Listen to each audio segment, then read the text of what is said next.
Tiny Planet Inc. Global Reach, Local Talent.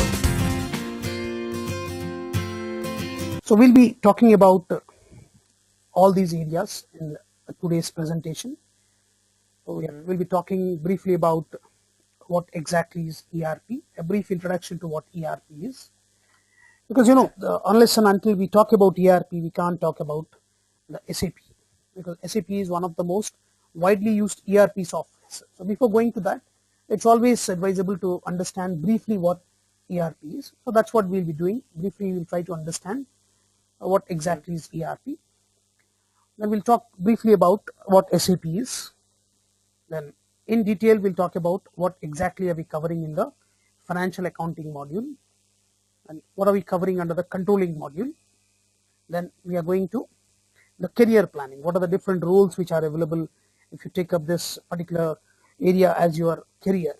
How can you plan your career, and what are the areas in which you can go ahead once you finish off this course? That's what we'll be talking about in the last area. Okay. Right. Okay. So let's start with the first part, ERP. Now, when you say ERP, one of the most widely used term in the industry in the last 1.5 decades, almost from the middle of 90s, every company has been moving towards the ERP side.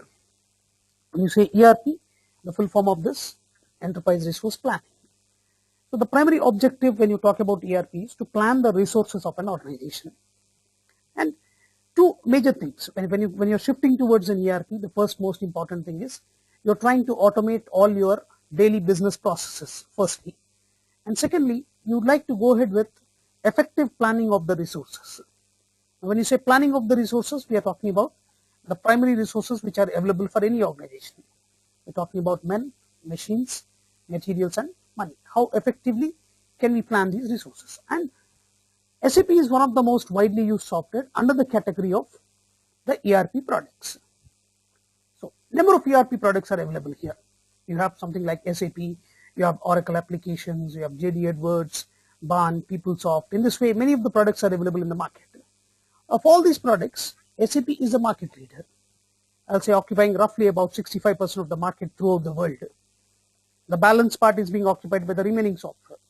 Like Oracle application is something which occupies about 30%. The remaining is being occupied by softwares like JD Edwards, Baan, PeopleSoft, other small products. A brief introduction to what SAP is. It's a leading ERP package. It enables an enterprise to undertake its day-to-day and long-term activities in an effective and efficient way. The primary objective of this is use of this package makes it possible to track and manage in real time the sales, production, finance and accounting, and human resources activities in an enterprise. So you would like to not only go ahead with the planning activities, we would like to go ahead with the actual things which are happening in an organization. Only then you can go ahead with the variance part, to compare the actual data with the planned data, and then based on the variance you can think of taking some action. So using this package, your decision making can become a little more effective, because the kind of information which you're going to extract from this particular product is much more advanced when you compare with any other product. Okay. So SAP is both the name of the company as well as the ERP product. It consists of a number of fully integrated modules which virtually covers every aspect of the business. Now when you say integrated modules, we are talking about the interlink, how these departments are interlinked. So we'll try to understand this concept of integration after we go to a little advanced state. A brief history about SAP. Full form of this, we call it as Systems, Applications and Products in Data Processing. This was a company which was started in the year 1972 by these 5 people, which was renamed in the year 1977, and before 77 it was called as Systems Analysis and Program Development. Now when you look at this slide, actually the next one, now this is something which explains a lot of things when you talk about SAP. I've taken a small example of an organization having 5 departments. There's a finance and accounts department, there's a purchasing department, production and planning, inventory and sales. Now let us suppose this particular organization, every department is having its own product now. Let's say finance and accounts is using another software to maintain its day-to-day activities. Purchasing is using another software to maintain its day-to-day activities. The production and planning another software. In this way, in all these 5 departments, every department is having its own software. Now, the major disadvantage in this particular scenario is, firstly, the organization has to maintain 5 different products.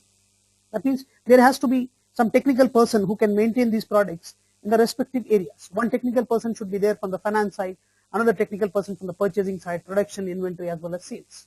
Where it's not only the cost of the product, but also the maintenance cost is something which is increasing for the organization. And second most important thing, when 5 different products are there in the market, the transfer of data is something which is always going to be difficult. Let's say, I'll give you a simple example. I'll talk something about the purchasing department now. Let's say in the purchase department, there's an activity which is going on, something like purchase of raw materials. A person A is recording that transaction in the purchase department now. Now, how does this transaction flow take place in a normal scenario? First, it gets recorded in the purchase side, and the same transaction will get transferred to the finance and account side. And another individual from the finance and account side will record the transaction from there. That means for a single activity, there are 2 people who are working on it. One from the purchase side and other from the finance and account side. Now, let us suppose if the size of the organization is big, the number of departments are more. In that scenario, it's not just 2 people, there may be many individuals who are working for a single activity. Right? Now, let's suppose the activity is recorded in the purchase side, but it has not been transferred to finance and accounts. That is definitely going to create a problem. There's going to be a data mismatch there. Purchase department is going to show you something, finance department is going to something else. So organizations wanted a solution for this. So more the number of individuals involved, it's quite possible that there's always going to be some data mismatches which is going to take place, which is always going to create a problem at the end of the year. So SAP has provided a solution for these problems. So how does it solve all these problems now? The first important thing is, when you go ahead with this particular product, you don't need to have 5 different products in all these 5 departments. One product is going to fulfill the requirements of all these departments. So you need not go ahead with a separate product in the finance and accounts. You do not go ahead with a separate product in the purchase side, a separate product in the production side, inventory or sales. So all the requirements are fulfilled in one particular product. So you need not go ahead with 5 different people. So earlier there was one person from the finance side maintaining it, another person from the purchase side. But one individual with knowledge about a good technical sound knowledge can maintain all these areas. So second problem has been solved now. The third important problem, which we call as the concept of integration. Integration means the interlink between all these departments. Now, Right. let us suppose this product has been implemented in one of the organizations. Now, when you go ahead with these products, all these departments are interlinked now. So what happens because of that? The moment you record the transaction in the purchase side, the system is automatically going to update the transaction in the finance and account side. That means another individual who was responsible for updating in the finance and account side did not do that. The system is doing it automatically. So the question of data mismatch, that means a transaction getting recorded in the purchase side and not getting recorded in the finance and account side, is no longer there. Okay. Now, as a finance person, what is your responsibility in this area? As a finance person, you are supposed to know very clearly what exactly is happening. If an activity is recorded in the purchase side, what is the corresponding impact of that in the finance and account side? When I say corresponding impact, what are the GL accounts which are going to get updated? So as a finance person, you are going to provide that link between these 2 departments. And this is one of the major reasons why organizations are moving to this particular site. So we can't say that this is the only reason, because organizations have, if they have already shifted, there are many other day-to-day requirements which SAP is fulfilling in a much better way when compared with any other product. That's the reason why organizations are moving very fast towards this area. So I hope things are okay till here. Any questions? Not so far. Okay. Right. Now coming to the major areas of SAP. This is divided into 3 major areas. One we call it as application area, the second is the basis area, third is the development area. Now, when you talk about the basis and the development area, these two are more into the technical side. Like when I say basis area is something where you're trying to maintain the systems, trying to maintain the servers. Like, depending on the number of users, you're going to create the user IDs and passwords for every individual. So such activities are taken care by the basis person. Then the development area. Development area is more into the programming side. The widely used programming language here is, we call it as ABAP, Advanced Business Application and Programming. So we are not going into either the basis or the development area. We are trying to concentrate on the application area, which we call as functional actually. So when you say functional application area, we are talking about a specific area or a specific department in an organization. Okay. So these are some of the widely used application modules. One most widely used module, we call it as FI, financial accounting. Then CO, that is your controlling. You have materials management. You have sales and distribution, SD, production and planning, quality management, plant maintenance and customer service, project systems, and human resources. Of all these areas, we are trying to talk about the financial accounting and the controlling side. Okay? Okay. So what are we going to do in the financial accounting side, the FI side? The key areas which we are going to talk about, these are the four things. First, we talk about general ledger, we talk about accounts payables, accounts receivables, and asset management. These three areas, that is your payables, receivables, and asset management, we use a term for them, for these areas, we call it as a sub-ledger. So one by one, we'll try to understand what are we doing in the general ledger and other areas. But what is our objective in the finance and accounting module first? Why is it that we should go to financial accounting? The important thing is, I would like to generate my profit and loss account and balance sheet. So the objective of financial accounting module is to generate a profit and loss account and balance sheet. That is the financial statements of a firm. So in order to generate the financial statements, transactions must be recorded in the general ledger. It's not that only in the general ledger. I'm just going back to the previous slide. So whatever transactions which we record in the general ledger, in the accounts payable, accounts receivable, and asset management, these all will become a part of the financial accounting module. That is the FI module. Coming to the next slide. So let us try to understand first, what do we do in the general ledger? First activity, I'll say all activities needed to post a transaction are undertaken. So what do I mean by all activities needed to post a transaction? I'm talking about posting of a transaction from the accounting point of view. Let's say I'll give you a simple example, something like posting of salaries. So when I'm going for posting of salaries, I will be debiting my salaries account and I'll be crediting my bank account. So in order to record this transaction, what is the fundamental activity which I'm supposed to do? I cannot record a transaction before I go for the creation of chart of accounts. That means unless and until I create a chart of accounts, I cannot go for any other activity. Now the question which comes here is, what do I mean by chart of accounts? Now when I say chart of accounts, in simple, very easy terminology, it's nothing but the list of all the GL accounts. That means, let us say an organization is there now, which is using, let's say, some other product. Now it wants to move towards SAP. When it is moving towards SAP, as a finance person, I should very clearly know what are the GL accounts which are required.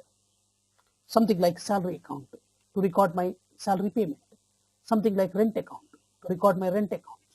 So in this way, how many GL accounts are there? I need to first create all these GL accounts. Okay. That means my posting of a transaction is very much linked with the creation of general ledger accounts, and creation of general ledger accounts is very much linked with the preparation of chart of accounts. Okay. So unless and until I create my chart of accounts, I cannot create a general ledger account and I cannot go for posting of a transaction.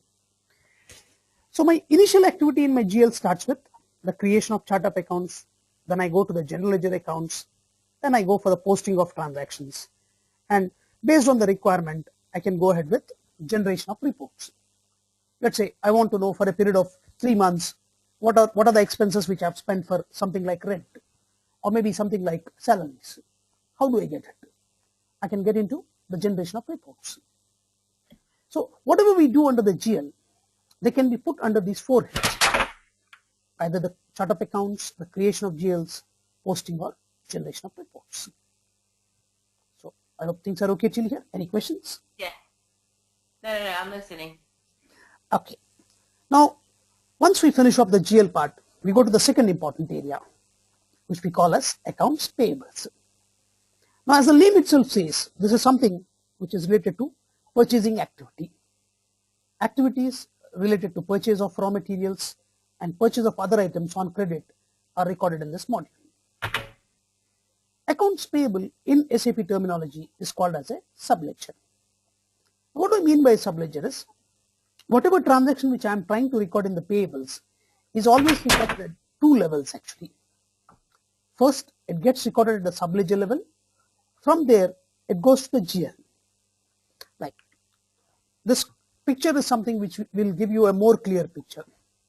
Let's say when I'm talking about accounts payables, or let's say when I'm talking about recording of a transaction which is related to purchase of raw materials, the first important thing is I need to create a GL account with the name sundry creditors raw material. Now, what do I mean by this when I say sundry creditors raw material, or why do I create this? The reason is very simple. This is something which will give me the total value of creditors. That means, let's say if my company is buying raw material from 10 different vendors, together what is the total value? I'll be getting it from my sundry creditors raw material account. Okay. Now, this information is something which is needed for the stakeholders. Someone like a banker who is trying to extend a credit to the company, he's more interested in knowing the position of creditors. Or someone like another outside creditor who is extending some credit to the company, he is more interested in knowing about the creditor's position. So that information I can get it from here. But let us say when my company is making the payment to the vendor, like let's say as I told you, my company is buying raw materials from 10 different vendors, someone like vendor X, vendor Y, or vendor Z. The individual information, that means what is the amount which is due to X, Y, or Z, that information I cannot get it from my GL account. Okay, so to get that information, I have to come to my subledger, and here under the subledger I create a vendor master. Okay, so vendor master is nothing but a list of all the vendors. That means let's say if my company is having 100 vendors, every vendor will be there in the vendor master. Now, when I'm creating this vendor master, this subledger, that means the vendor master is a subledger. The subledger will be linked to this general ledger. Okay. So what happens because of that? Let's say if my company is buying from vendor X, I post it to vendor X account. If my company is buying from vendor Y, I post it to vendor Y's account. That means I am recording a transaction at the subledger level. From there, it gets transferred to the GL, which further goes for consolidation. That's how the flow takes place in the payables. Hope things are okay. Any questions here? No, it makes a lot of sense. Okay. Now, very much similar to this is receivables, also called as a subledger again. Now, when I say subledger, the logic is something which remains the same. There's absolutely no change in the logic. But the only thing which changes is the terminology here and the purpose. So what do we do here? Activities related to sale of finished goods and sale of other items on credit are recorded in this module. So we are coming to the sales side. Accounts receivable in SAP is treated as a subledger. Again, when you say subledger, the flow of data is something which remains the same. So let's go to the next slide. Again, here also we are going to create one GL account, which we call as sundry debtors sales. Now, this is something which gives me the total value of debtors. Okay. Let's say if my company is having 10 different customers, every customer's together what is the total value? That is something I can get it from my GL account. Okay. But let's say when I'm supposed to know the individual values, that means what is the amount which is due from vendor X, customer Y, or customer Z, I cannot depend on my GL account. I have to come to my subledger, and at the subledger level, I create a customer master. That is nothing but list of all the customers. Someone like X, Y, Z, or whoever is the customer, his details will be included there. Okay. So when we create this subledger, we link again to this GL account. That is, the subledger is getting linked to the general ledger. So if I'm selling my goods to X, I post it to X account. If I'm selling it to Y, post it to Y's account. So I record my transaction at the subledger level. From there, it gets transferred to the GL automatically, and which further goes to the balance sheet. That's how the flow remains in receivables. The only thing which changes is the accounting entry. One is from the customer side, other one will be from the vendor side. Okay. Hope things are okay till here. Yeah. Right. The next important area, we call this as asset accounting. Now this is where we are talking about all our fixed assets. Activities related to purchase, sale, transfer, and scrapping of fixed assets are undertaken in this module. So what are we trying to do here? In simple terms, we call it as a life cycle of a fixed asset. Now, life cycle is something which starts with the first stage, that is, when you are buying the asset. So right from the first stage till the last stage, which we call as scrapping, what all things which are happening in the life of the asset, that becomes a part of your asset accounting. Now in SAP terminology, this is also called as a subledger now. So let us try to understand once again by going into the next slide. Now, when I'm talking about asset accounting, the first most important thing here is I'll go ahead with creation of one record, which I call as asset master. Now, what is this asset master? Something which will give me the value of individual assets. That means, let's say my company is having 3 different plants, something like plant and machinery 1, 2, and 3. Now, asset master is something which will give me the individual values. Now, this asset master will be linked to the asset class. Like, let's say I have 3 plants, so I'm going ahead with plant and machinery 1, 2, and 3. I may be having 3 or 4 buildings 1, 2, and 3. Now, these individual assets will always be linked to another record which we call as asset class. That means these 3 plants will be linked to one common asset class, plant and machinery. If I'm having buildings, those 3 buildings will be linked to one common asset class called as buildings. This in turn will be linked to the GL account. That means the asset master will always give me the individual values. I can know what is the value of plant and machinery 1, what is the value of plant and machinery 2, or what is the value of plant and machinery 3 at the asset master level. Together, what is the value? I will be knowing at the asset class level. Okay? And quite obviously, when I'm talking about asset accounting, just give me a second now.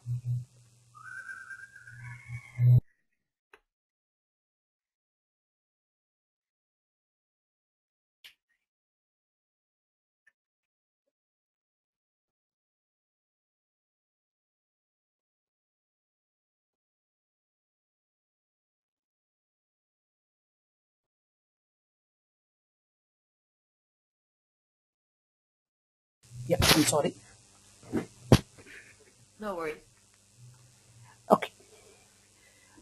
So, asset master is something which gives us the individual values. From there, it goes to the asset class, and from the asset class, it further gets transferred to the GL account. And when we are talking about individual assets, quite obviously, the depreciation on every asset is something which we calculate at the asset master level. So these are the 4 important areas which we talk about in the FI side. That is your general ledger, accounts receivable, accounts payable, and asset accounting. Any questions still here? I hope things are okay. Yeah, everything's okay. Fine. Now once we finish off the FI part, we go to the CO side. CO is more into the controlling area actually. So in general terminology, this is nothing but your management accounting or costing, which we call as. So data flow in controlling will be from FI. The flow of data will always be from FI to CO. There's nothing which we do separately in CO. The transaction we are going to record in FI, from there it comes to the CO side. Now what is the purpose of this? The module is needed for internal management reporting. Like, let's say the top management wants to take a decision now on a specific activity where, let's assume that the cost has been much high then for a specific time period. I cannot take a decision by looking at my profit and loss account and balance sheet, because profit and loss account and balance sheet will give me only the overall picture about the organization.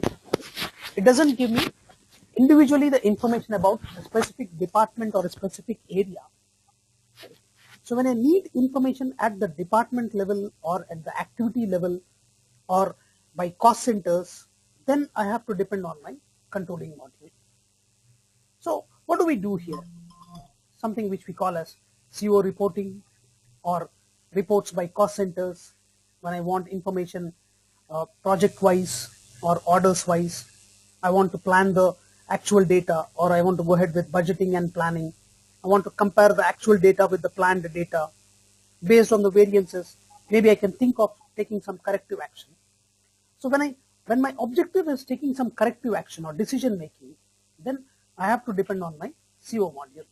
I cannot take a decision based on the information supplied by the profit and loss account and balance sheet. So in that case, I have to depend compulsorily on the controlling module. So what do we do here? Represents the flow of cost and revenue, instrumental in organizational decision making. The key elements in the CO side. The first important area which we talk about here is cost center accounting. Provides information on costs incurred by the business cost center wise. What is your objective here? When I need information cost center wise. Cost center is a department again. For this department, what are the expenses which I have incurred? How can I get it? I cannot depend on my profit and loss account, because profit and loss account will give me only the total picture, not the picture division wise. Like I've given you a small example here. Salaries paid to finance or HR department's employees, or traveling expenses paid to a particular department's employees. How do I get it? My profit and loss account doesn't give me that information. I have to depend on my cost center accounting. So, any questions here? I hope things are okay. Second important area, we talk about internal orders. Now, internal orders is something which goes one step ahead of cost center accounting. Now, in cost center accounting, I am trying to get the information at the department level. But at times, there may be a requirement where I need some information activity-wise, or let's say for a specific task or for a specific job. Then how do I get that information? I have to depend on my internal orders. Like I've given you a small example. Marketing department wants to find out the cost incurred for conducting an advertising campaign. Let's say it's conducting an advertising campaign. As a head of marketing department, I would like to know what are the expenses which I have incurred for that activity. I cannot depend on my cost center, because cost center will give me information only up to the department level. When I want information within a department for that specific activity, then I have to depend on my internal orders. Something which goes one step ahead of cost center accounting. Okay? Yeah. Now in the first two cases, that is whether it is cost center or whether it is internal orders, in both the cases, we have been talking only about the costs. Nowhere the concept of revenue has come into picture. So the concept of revenue will come into picture when we talk about profit center accounting. A profit center will have revenues as well as costs. Again, a profit center is nothing but it's a department in an organization which is having revenues as well as costs, which is definitely giving some kind of income to the company, but simultaneously there is some kind of expenditure involved there. So for a profit center, we'll be booking the revenues as well as costs. From this particular department, what is the revenue which is generated? I would like to book that. And since simultaneously there is some cost involved, I'll be booking my cost also. And quite obviously, I'll talk about the result. What exactly has been the profit or loss which I am getting from this particular department? Now, if it is loss, there's no point in calling it as a profit center. Okay. So such analysis can be done using your profit center accounting. Okay. Right. Then a little more advanced area, profitability analysis. There may be some specific requirement where I need some information product wise. Let's say I would like to know the information about a specific product, the sales or revenue generated by a product in a specific area for a specific time period now. Now how do I get it? I have to depend on my profitability analysis. Now, why is it required for an organization? The reason is very simple actually. Let's say if this product is not sold properly in a specific area, what action can be taken? Maybe the top management can think of conducting some advertising campaign, try to push up the sales and try to increase the sales of that particular product. Now, even after that, even after doing all the activities, if the product is not picking up, it can always think of replacing it in that particular area. So based on the information which profitability analysis is giving me, I can always think of taking some decision about a specific product. That's why this becomes equally important. Okay. In the next important area, we call it as FIMM and FISD integration. That means we are trying to link two departments here.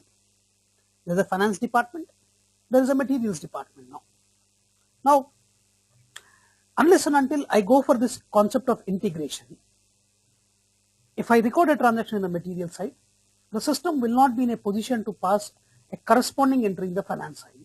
It's only after this concept of integration, after providing that link between these two departments, the system can pass that entry automatically. So I'm trying to do some activities from the finance side. I'll be doing some activities from the material side. And at some stage, I'll be linking both these departments. The objective is the transaction will get recorded from the material side. The system is going to pass an entry from the finance side. So there is automatic posting of transactions whenever you go for this concept of integration. The same thing will be done from the FISD also. Some activities from the finance side, some activities from the sales side. And at some stage, we provide that link. Now, as a finance person now, as a finance functional consultant, that is your SAP functional consultant, you are supposed to know what is the impact of, corresponding impact of that in the finance side. Because materials person will be responsible for recording the transaction from the material side, and you will be responsible for providing that link, because you are not going to pass the entry manually there. The system is going to pass that entry automatically. But okay. So as a person, you are supposed to know which are the GL accounts which will be getting updated if you pass that entry in the sales side or in the material side. Okay. Right. So these are some of the things which we cover under the CO side actually. The cost center accounting, then your internal orders, profit center accounting, your profitability analysis, and the concept of integration. Now, what are the roles which are available? Let's say you have completed the course, and maybe after sufficient amount of efforts from your side, which areas can you think about the career part? So three major roles are available. The first, we call it as a functional consultant. Second is the support consultant. Third is the end user. Now, your choice will purely depend on your experience, your background, and in which area are you comfortable basically. Okay. So let us try to understand what does a functional consultant do first. Then maybe we can think of the next area. We call it as functional consultant in an end-to-end implementation project. When I say end-to-end implementation project, I'm talking about an organization moving from non-SAP to the SAP side. That means, let's say there's an organization which is having some other softwares which they are using. Now they are moving towards the SAP side now. Who is going to do that activity? A functional consultant will be one of the person responsible for shifting that organization from non-SAP to SAP side. It's not that he's the only person. He'll be a part of that major team. So what does he do actually? Functional consultant is expected to have knowledge about the current business process.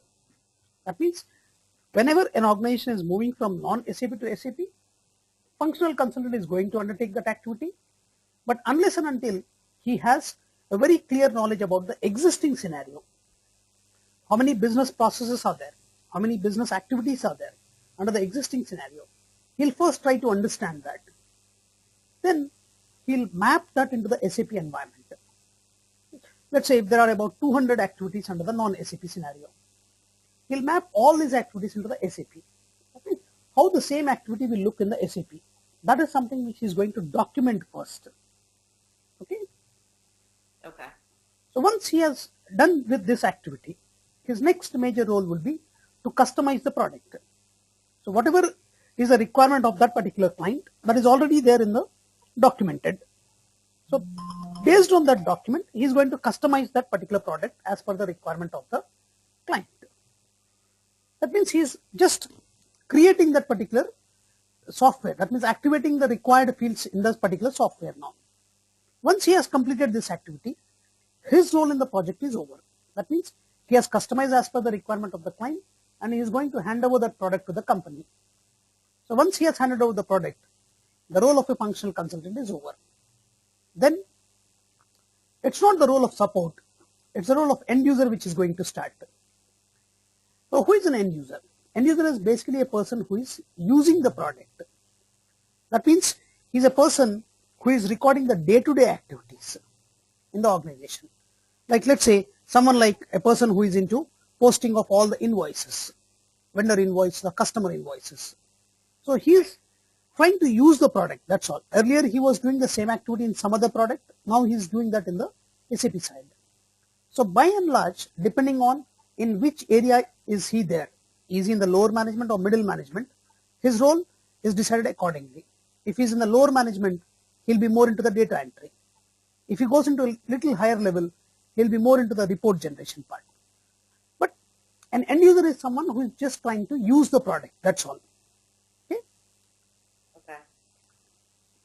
Now, when an end user is using the product, it's quite possible that he may be getting some problems now, because he was using some other product. Now suddenly you are asking him to do the same activity in the SAP side. So he may find it little difficult to understand these activities.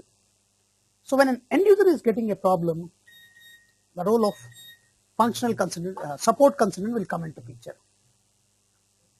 So what does he do? The main job of a support consultant is to provide assistance to the customer or the organization where SAP is already implemented. Primarily responsible for solving the problems of end user. When a problem arises, the support consultant has to diagnose, analyze, and solve the issue. So he is more into the solving the problems of the end user. Now the question is, where do you fit in now? Is it the functional, is it the support, or is it the end user?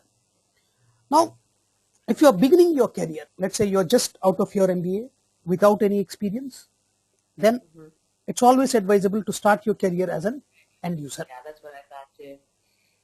Because you neither have experience in the account side nor you have experience in the SAP side. So even if you have placed or as a functional consultant, it will be quite difficult for him. So he may not be in a position to do any justice. That's why better to start as an end user if you are at the beginning of your career.